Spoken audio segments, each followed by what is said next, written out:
Part 5, Racism or Not. Me and a guy who looked like Nick Nolte in the hospital.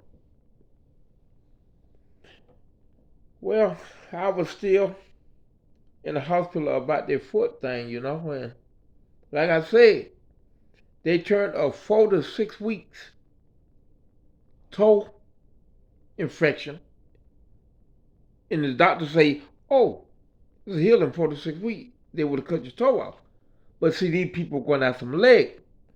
So this, to be honest, this one toe infection took 5 years out of my life, 4 to 5 years. Listen to me again. Something that should have took 4 to 6 weeks if they would have just amputated my toe. It took 4 years out of my life. I had to go 100 miles away. And they healed it in 4 weeks with a wound back and bed rest. Remember, the other people kept making me do therapy for like almost 2 years. And they'll send me to nursing home and nursing home. And then when I come home, therapy still come. On the open wound.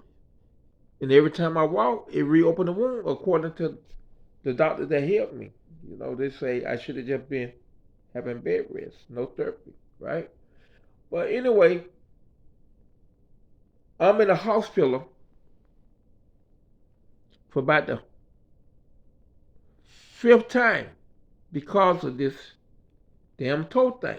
You know what I mean? And they cut the foot in half, and they kept making me do therapy, so it ain't healing. So that how they do us. Nobody care about I lost 4 or 5 years out of my life. Nobody care that I ain't been home in 3 or 4 years. And that was my number one complaint. And when I went to Orlando, man, please just do what y'all got to do for me to go home. So now, I'm still in my hometown, and I'm in there with a guy who look just like Nick Nolte, right? And he wear bright Hawaii shirts and shit. And me and him got along good, you know what I mean? We got along good. We had a bump heads a couple of little times because he got mad because the nurses, it were 2 nurses, and they my favorite nurse in the world. They quirky, they goofy, but they know their job. You know what I mean? They know their job, and I kept them laughing. They kept me laughing, and I think the old man was getting a little jealous, right? So he told the nurse, "When you finish trying to flirt, I got some important questions, right?"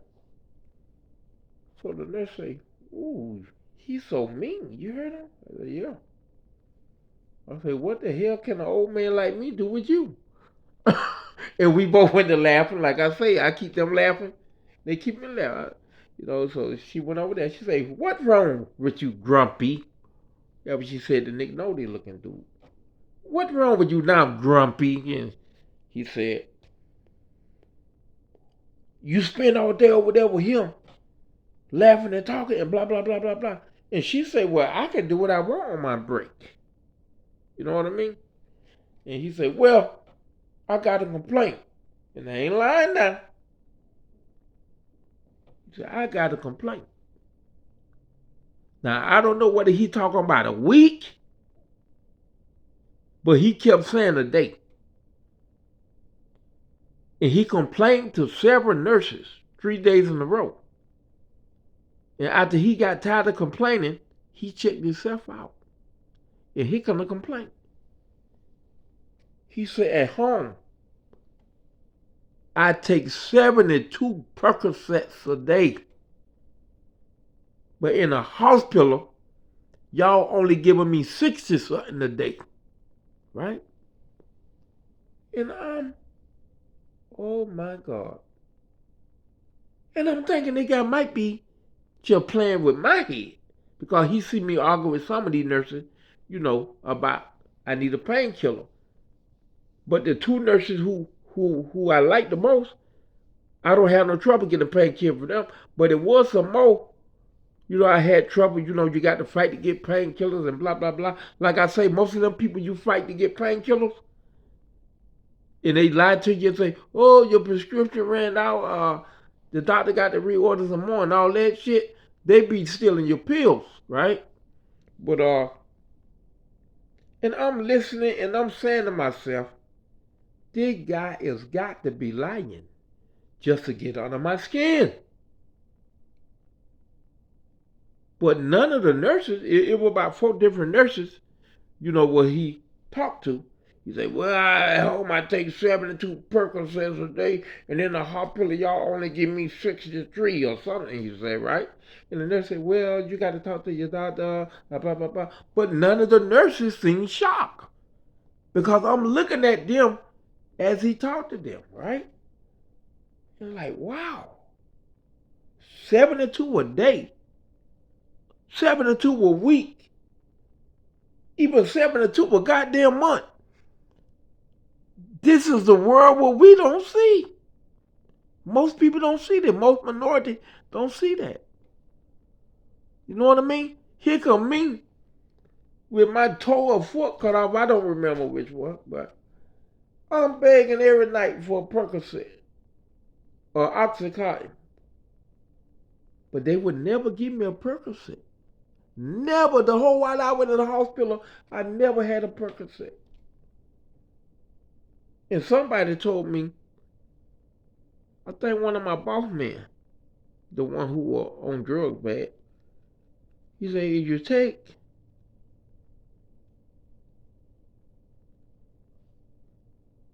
6 Tylenols or something, he said, ibuprofen is a Percocet or some shit, right? But I ain't never tried that. I ain't gonna try it. And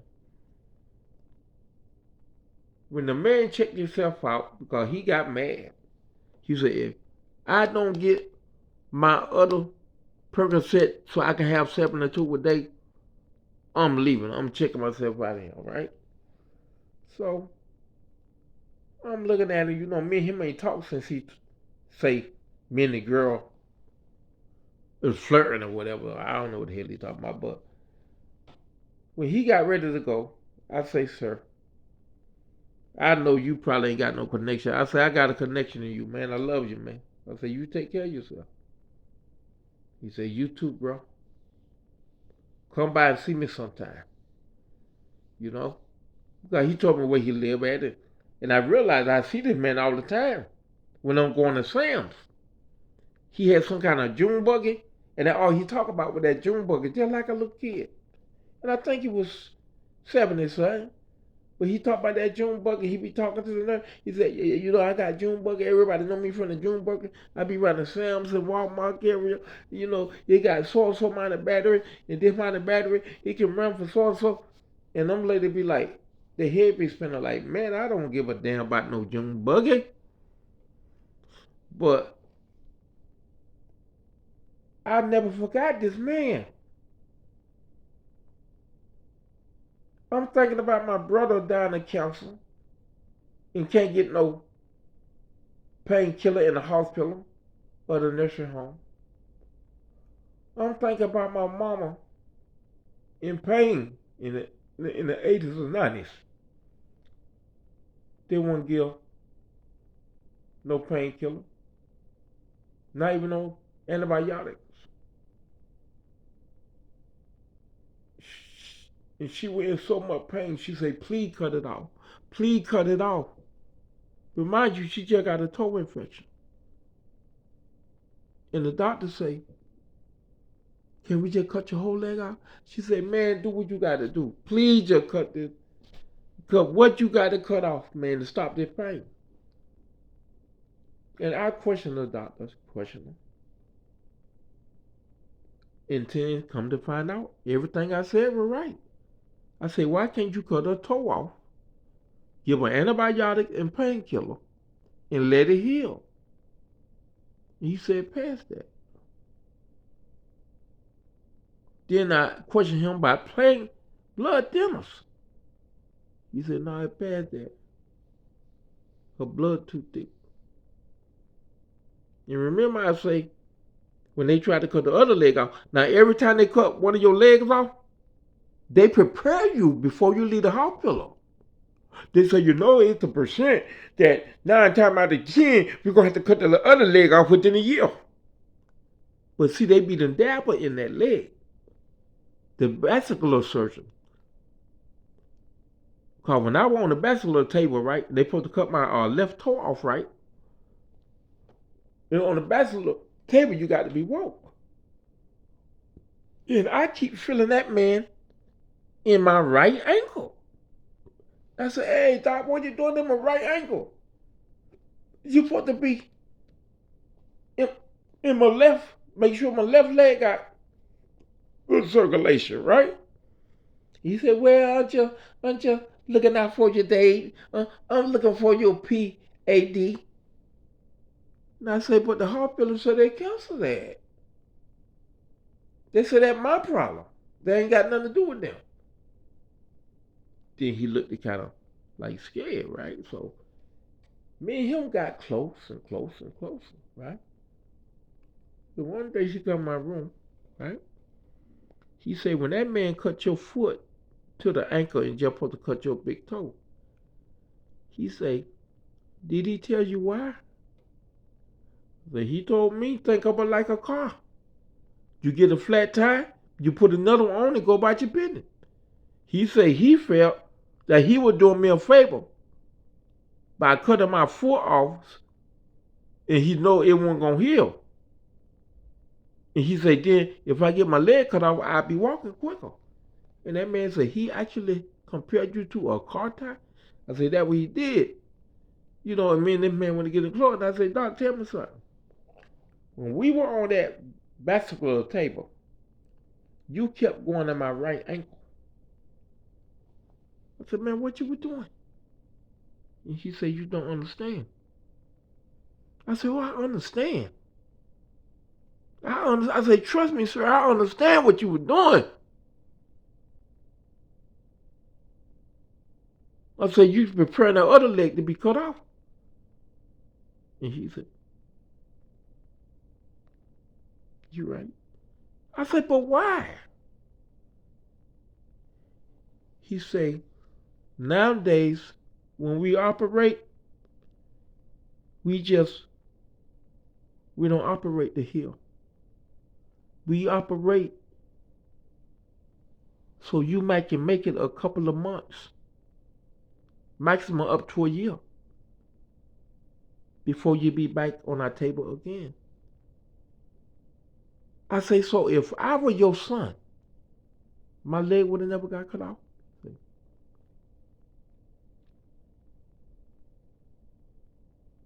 No, it wouldn't. But you don't understand, son. It's different nowadays. The equipment costs so much money and everything is so high. Everybody who lay on our table, we got to make sure they come back or we won't be able to pay for the equipment and stuff. I say, sir, I ain't trying to be funny, but right now I'm in the process of writing books by angels and God because I was born in both worlds. I say, sir, I want to give you this right here because maybe it's to help you change your mind or the way you're doing things in the future and help others. I say, I can't help me now because you done cut my leg off and you done admitted that my good leg, you done tempered it to make sure that I'll be back in the future to get it cut off.